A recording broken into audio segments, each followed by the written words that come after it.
Buenas tardes, vamos a empezar con la resolución de los ejercicios de la lectura 8 sobre regularización. Nosotros somos 4 integrantes y voy a explicar el ejercicio 1. Bueno, en el ejercicio 1 nos dan un modelo con un training accuracy de 99.5% y un test accuracy de 87%. Y nos preguntan qué técnica usar para mejorar la generalización. Lo primero es identificar qué está pasando. Tenemos un gap de 12.5% entre el training y el test. Y si vemos el cuadro, esto coincide con la columna del overfitting, que tiene un training de error bajo y un test error alto. Esto nos dice que el modelo memorizó los datos del entrenamiento, pero no se generalizan bien a datos nuevos. Es lo que se llama el high variance. Siguiente, por favor. Sí. Ahora vamos a analizar las alternativas.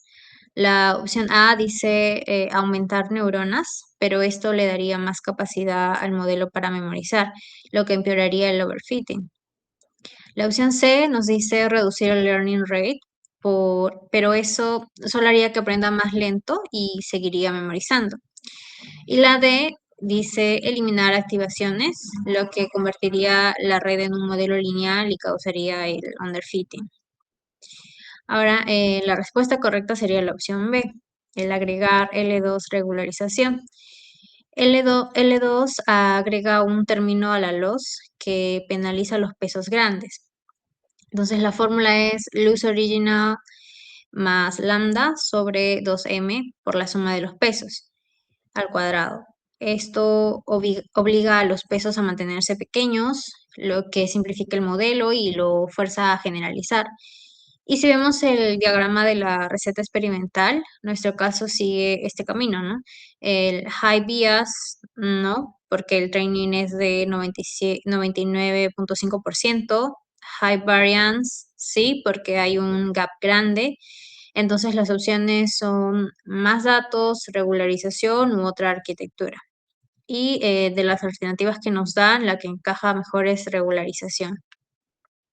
Siguiente, por favor. Ahora, para demostrar eso, hice dos simulaciones en Colab. El primer gráfico generé datos sintéticos con ruido y entrené dos modelos, uno que es de grado 15 y otro de grado 3. En el grado 15, que es la curva morada, pasa por todos los puntos, pero hace unas curvas un poco locas que no tienen sentido. Esto es el overfitting, que memoriza el ruido, ¿no? Y el de grado 3, la curva verde, no pasa por todos los puntos, pero captura el patrón general y eso es lo que queremos. Ahora, en el segundo gráfico uso el mismo modelo complejo de grado 15, pero le apliqué L2 con diferentes valores de lambda. Con lambda igual a 0, sin regularización, la curva roja memoriza todo. Con el lambda igual a 0.1, la curva verde ya generaliza bien. Y con el lambda igual a 10, la curva azul se pasa de simple y causa el underfitting, ¿no? Esto demuestra que el L2 con un lambda adecuado convierte un modelo que memoriza en uno que generaliza. ¿Qué es exactamente lo que necesita este modelo, ¿no? Del ejercicio? Entonces, por esto la respuesta a este ejercicio es la alternativa B. ¿Hay alguna pregunta? Sí, compañero, tengo una pregunta. Ujú. ¿Cómo sabemos qué es overfitting y no underfitting? Sí, pon la primera diapositiva, por favor.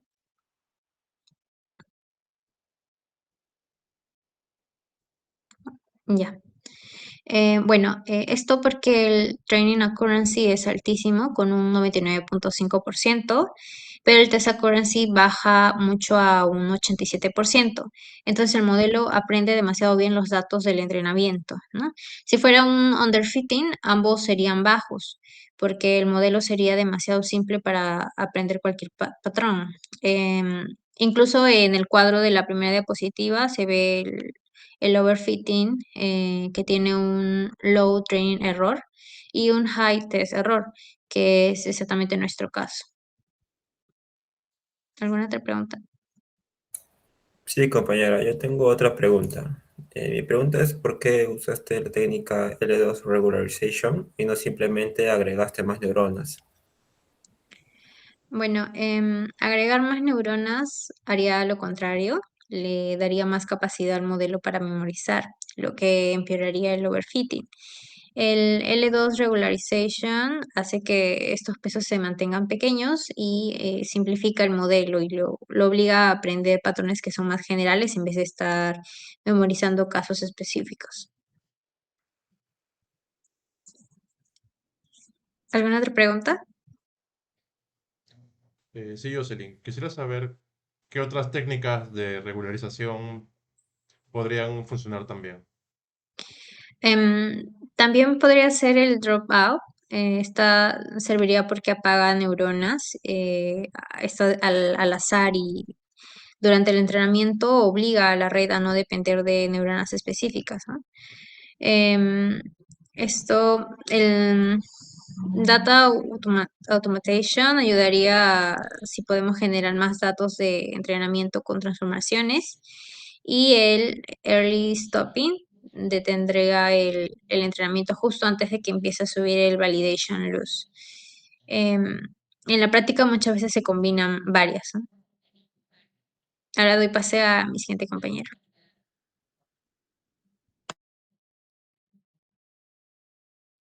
Ok, ahora antes de pasar al siguiente problema, vamos a hacer un pequeño repaso.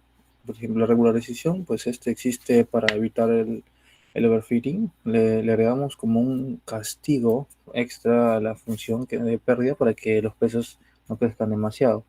Hay dos formas principales de hacer este castigo. Por ejemplo, la L1 penaliza el valor absoluto de los pesos, ¿no? Lo importante que es para la penalización es constante, no le importa si el peso es grande o chico, siempre empuja con la misma fuerza, por eso como va a ser muchos pesos, también termina llenándolo exactamente a cero, ¿no? O el L2, en cambio, penaliza el cuadrado de los pesos, y acá la fuerza sí depende del tamaño del peso, mientras que más chico es el peso, menos fuerza empuja, ¿no? Con esto en mente, vamos a la siguiente pregunta. Bueno, la pregunta 2 que nos dice, ¿no? En la regulación L2, ¿qué pasa típicamente cuando aumentamos el hiperparámetro lambda? Entonces, entre las respuestas, entre las preguntas, las posibles opciones tenemos el modelo puede ajustar funciones, los pesos tienden a volverse más grandes, el modelo se vuelve más propenso al overfitting o los pesos son empujados a volverse más chicos, ¿no? Cercanos a cero. Entonces, Eh, la respuesta aquí es los pesos son empujados a volverse más cercanos a cero, y vamos a ver esto en parte del código, ¿no? En la actualización de la gradiente de L2 se puede reescribir así, ¿no? Como que es W es igual a 1 menos alfa por lambda sobre m, ¿no? Que esto sería, todo esto sería multiplicado por W menos alfa por la gradiente de pérdida. Lo importante de este factor aquí es que el 1 menos lambda menos alfa por lambda sobre m, este número multiplica el peso en cada paso.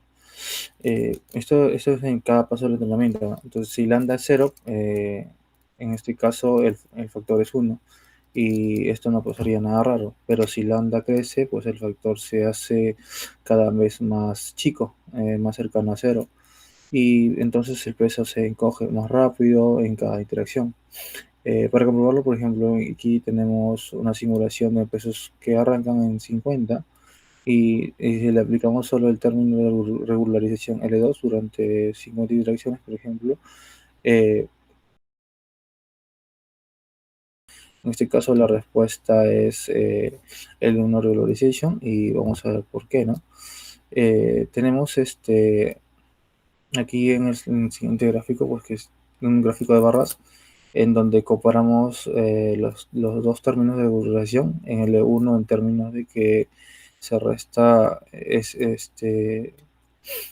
se resta en el signo de los pesos multiplicando por una constante siempre que vale más que 1 o menos que 1 o 0, sin importar qué tan grande sea el peso.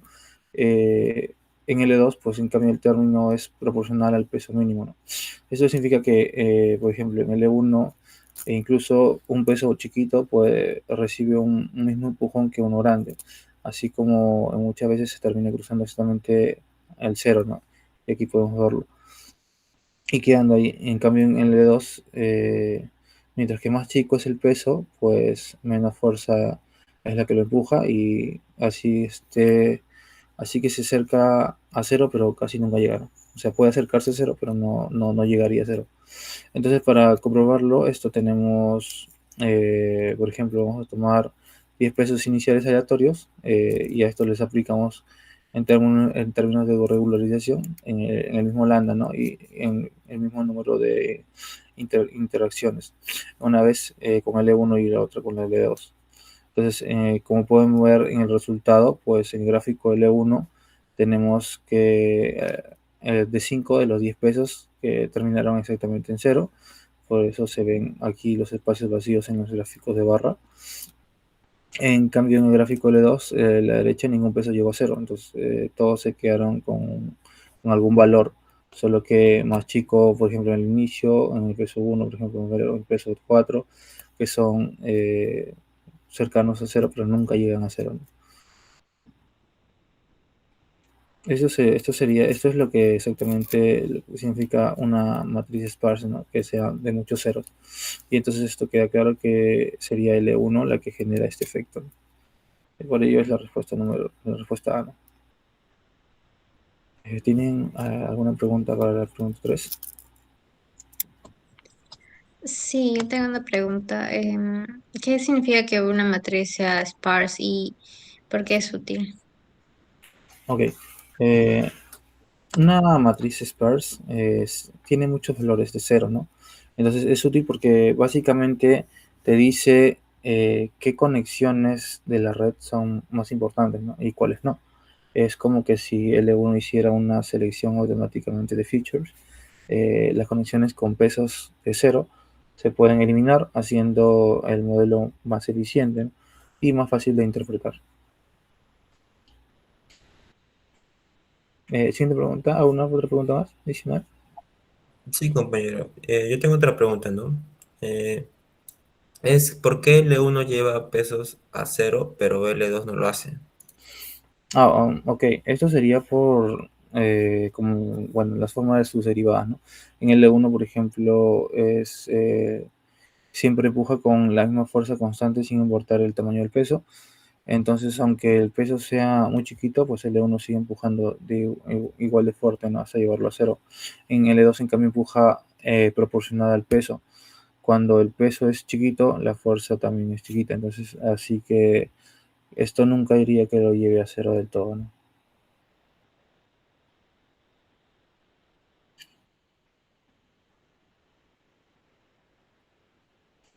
Eh, sí, esto se podría usar. Estuve viendo que se llama a esta opción, se llama Elasticnet, que son combinar ambos términos de penalización en la loss function, ¿no? Así aprovechas la esparcidad de L1 que elimina las features irrelevantes con la estabilidad de L2 que mantiene los pesos pequeños sin eliminarlos todos, ¿no? Esto es una técnica también bastante usada en la práctica. Gracias, compañero. Ahora vamos a continuar con el planteamiento del problema número 4. En este nos hacen la siguiente pregunta. ¿Qué sucede típicamente cuando aumentamos el parámetro keepProp en probabilidad de retención, en el hiperparámetro dropout o probabilidad de eliminación? Para ello, el ejercicio nos da 4 alternativas. Alternativa número A, que nos dice que el efecto de regularización se vuelve más fuerte. La alternativa número B nos indica que la red aprende más lentamente durante el entrenamiento. La alternativa C menciona que el efecto de regularización se vuelve más débil. Y la alternativa número D indica que el costo computacional del entrenamiento aumenta significativamente. Para este problema, la respuesta es la alternativa número C. El efecto de regularización se debilita. Para llegar a esta respuesta, he planteado dos pasos. Primero, vamos a recabar la información o información teórica, y segundo, lo vamos a aplicar a un caso real. El primer paso de la información teórica tenemos que entender la definición de keep prop o la probabilidad de retención. Este es un parámetro o una probabilidad que mantiene activo un neurón durante una iteración de entrenamiento. Por ejemplo, un keep prop de 0.8 significa que cada neurona tiene un 80% de probabilidad de ser conservada y solo un 20% de ser desactivada. Seguimos con la relación inversa. Eh, Acá, si aumentamos la probabilidad de retención, por ejemplo, de 0.5 a 0.9, estamos incrementando la cantidad de neuronas que se quedan activas en la red. En consecuencia, se desactivan menos neuronas en cada iteración.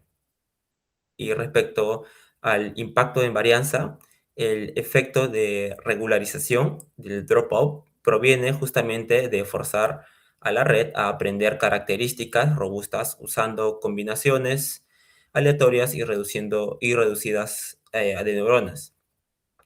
Respecto a la aplicación, imaginemos que somos un director técnico de un equipo de fútbol y queremos que nuestros jugadores no dependan siempre de una misma estrella.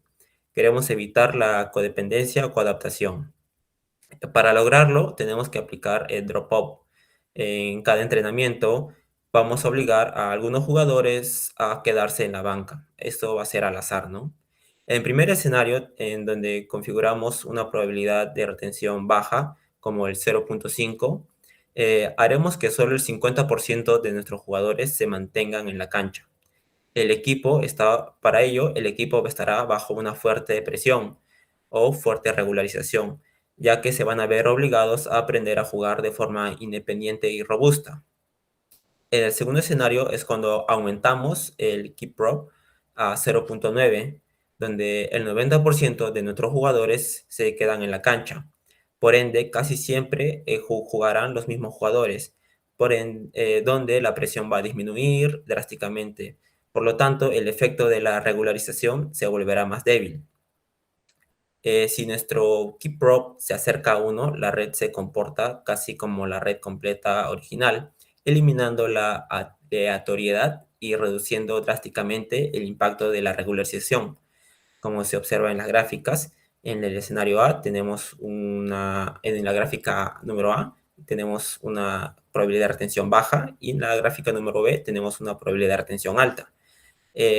Con esto ya tenemos claro que a una mayor probabilidad de retención, menor va a ser el efecto de regularización.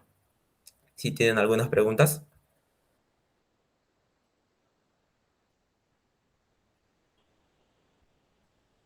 Yo tengo una pregunta, compañero.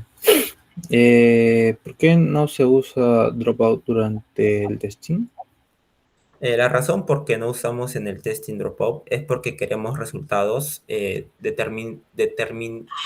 determinísticos, no aleatorios. Si usamos dropout en testing, cada vez que pasemos la misma entrada, obtendríamos un resultado diferente y eso no tendría sentido para un método en producción. Además, si usamos invert dropout durante el entrenamiento, las activaciones ya están escaladas correctamente y no necesitan ajustes. Espero que haya respondido tu pregunta. Si tienen más preguntas, por favor. Sí, tengo otra pregunta. ¿Qué hace la división per keep prop en el inverted dropout? Lo que hace es similar a mantener el valor esperado de las activaciones iguales, ¿no? Si KeyProp es 0.8, estamos apagando el 20% de las neuronas, así que las que se quedan activas reciben menos señales del total. Dividir por 0.8 recompensa la pérdida, ¿no? Sin esta corrección, las activaciones serían más bajas durante el entrenamiento que durante el testing y el modelo no funcionaría bien, ¿no? Si alguien tiene otra pregunta. Sí, quisiera preguntar, si keep prop es 1, ¿qué pasaría con el dropout? A ver, si tenemos un keep prop igual a 1, ninguna neurona se apagaría nunca. Así que sería como si no existiera el dropout, ya que no hay ningún efecto de regularización. Por eso, la respuesta del ejercicio dice que al aumentar el keep prop, la regularización se debilita. Cuando más alto, menos regularización. En el extremo opuesto, keep prop muy bajo apagaría demasiadas neuronas y el modelo no aprendería. Espero que haya sido de su agrado. Pasa a mi siguiente compañero. Sí, bueno, ahora yendo con esta parte de la exposición, vamos a resolver el ejercicio número 5. Este está relacionado con el cálculo de la norma L1 de una matriz. Bueno, en este ejercicio tenemos esta matriz con estos pesos y la pregunta nos pide calcular cuál es la norma L1 de esta matriz y luego escoger la alternativa correcta. También se indica que el resultado debe redondearse a dos decimales. Antes de hacer este cálculo, es importante entender qué representa la norma L1. Y bueno, en este caso la norma L1 es una medida matemática que permite calcular lo que es la magnitud total de los valores de un vector o de una matriz. En el caso de esta, una matriz, lo que se hace es tomar todos sus elementos, aplicarles el valor absoluto y luego sumarlos. Eh, para este caso, la fórmula general para calcular la norma L1 de una matriz es la que se muestra en pantalla al final de la diapositiva. Bien, eso significa que se recorren todas las filas y columnas de la matriz y se toma cada elemento de fila y columna para este cálculo. Ante ello se calcula su valor absoluto y finalmente se suman todos sus valores. El punto clave aquí, por así decirlo, es el uso del valor absoluto, ya que esto nos otorga lo que es la magnitud, no tanto lo que es la polaridad, si es que es negativo o positivo. Iremos a la siguiente diapositiva para la resolución del ejercicio. Bien, ahora yendo con esa parte, ya sabemos qué es la norma L1 y ahora vamos a aplicar la fórmula directamente a la matriz del ejercicio. Teniendo esta matriz, sabemos que la matriz que se ve anteriormente, sabemos que los elementos son 0,2, menos 0,1, 0,3 y 0,4. Para calcular la norma L1, bueno, tenemos la fórmula antes mencionada y bueno, nos da como resultado, después de hacer la sumatoria y el valor absoluto, que esto es igual a 1. Por lo tanto, si retrocedemos a la anterior diapositiva, tenemos ya la clave, que sería la alternativa C como respuesta. Eso lo llevaríamos a una interpretación de gráfica. En la última diapositiva podríamos ver. Bien, en esta diapositiva se muestra lo que es una gráfica de barras que nos ayuda a visualizar mejor el cálculo de la norma L1. Hasta ahora hemos trabajado el ejercicio de forma lo que es matemática, usando la fórmula y sumando los valores absolutos de cada elemento de la matriz. Sin embargo, esta matriz lo que tenemos es que nos permite ver de manera más clara cuánto aporta cada peso a lo que es el resultado final, siendo en este caso el elemento que más aportó para este resultado final el peso en 0,4. Cada uno de estos valores, como se mencionó, fueron lo que se utilizaron para el resultado final del cálculo de la norma L1. ¿Tienen alguna pregunta, compañeros?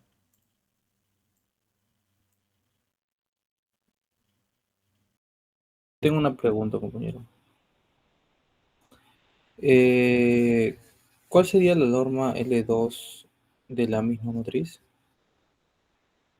Bien, lo que es la norma L2 es la raíz de la suma de los cuadrados. Ya no solamente es la suma del valor absoluto, sino también, en ese caso, la raíz de 0,2 al cuadrado, más 0,1 al cuadrado, más 0,3 al cuadrado, más 0,4 al cuadrado, dando como resultado un aproximado de 0,6 más o menos. 0,5, 0,6. Ese es menor que la norma L1, porque al elevar al cuadrado, los valores menores a 1 se hacen más pequeños, ¿no? Entonces, esto afectaría lo que es el resultado final de la suma. ¿Tienen alguna otra pregunta? Sí, ¿por qué usamos la norma de los pesos como una penalización? Sí, esto es porque la norma mide qué tan grandes son los pesos en general. Si los pesos son grandes, el modelo puede hacer cambios bruscos en las predicciones con pequeños cambios de entrada, lo que indica overfitting. Al penalizar la norma, obligamos al modelo a usar pesos pequeños que producen funciones más suaves y generalizables.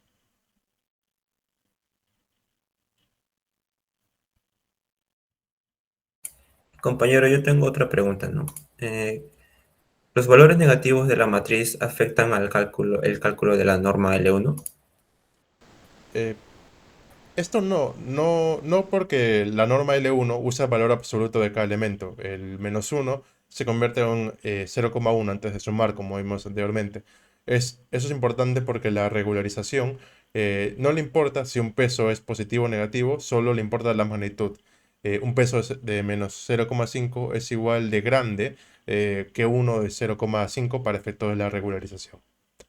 Con esto, profesor, hemos concluido con la exposición del grupo 4. Muchas gracias.